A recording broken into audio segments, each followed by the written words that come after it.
Despite being the last camp complex of its kind to be built, Auschwitz was the biggest and most destructive during the Holocaust, with most of its victims being sent to gas chambers in which they were poisoned with Cyclone B. But how many gas chambers actually were there?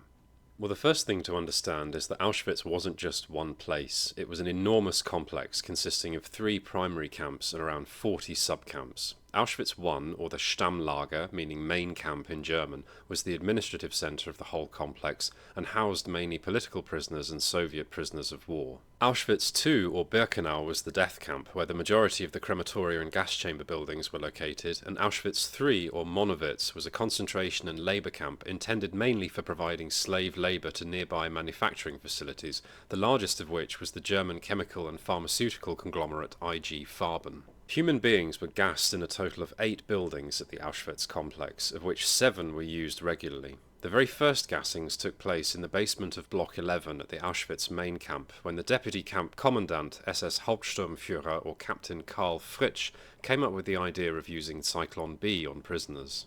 Cyclone B was a pesticide that consisted of diatomaceous earth pellets soaked in liquid cyanide, and when these pellets were exposed to air, the cyanide evaporated to produce deadly hydrogen cyanide gas. The tests Fritsch conducted proved that Cyclone B was lethal against human beings, but Block 11 wasn't the ideal location for such operations to continue. Without any mechanical ventilation, the basement proved extremely difficult to air out, and there was the obvious difficulty of physically transferring all of the corpses to the camp crematorium. Fritsch solved this problem by moving the gassings to within the crematorium building itself. Gassings were conducted in this building for a few months until it proved to be too small and, due to its location, not discreet enough. As a result, in early 1942, gassing operations were moved to a wooded area at the back of the new nearby subcamp, Birkenau. 2 brick farmhouses were converted into gas chambers, and they became known as Bunker 1, the little red house, and Bunker 2, the little white house. Bunker 1 had 2 gas chambers, and Bunker 2 had 4 gas chambers. The most time-consuming element of these operations was not the gassing itself, but the disposal of the bodies, and simply burying them wasn't a long-term solution due to the impact on the water table and the need to hide evidence of mass murder. In 1942, the SS addressed this problem by ordering the construction of 4 large crematoria buildings, each housing gas chambers. Crematorium 2 had a large underground undressing room and a large mechanically ventilated gas chamber. Crematorium 3 was a mirror image of Crematorium 2 and also had a large basement undressing room and gas chamber. The gas chambers in each of Crematoria 2 and 3 were 7 metres wide and 30 metres long, and at the end of 1943 the SS divided them in half in order to make gassing smaller transports easier. Crematoria 4 and 5 were of a simpler construction, with the gas chambers, undressing room and furnace room all at ground level. Like Crematoria 2 and 3,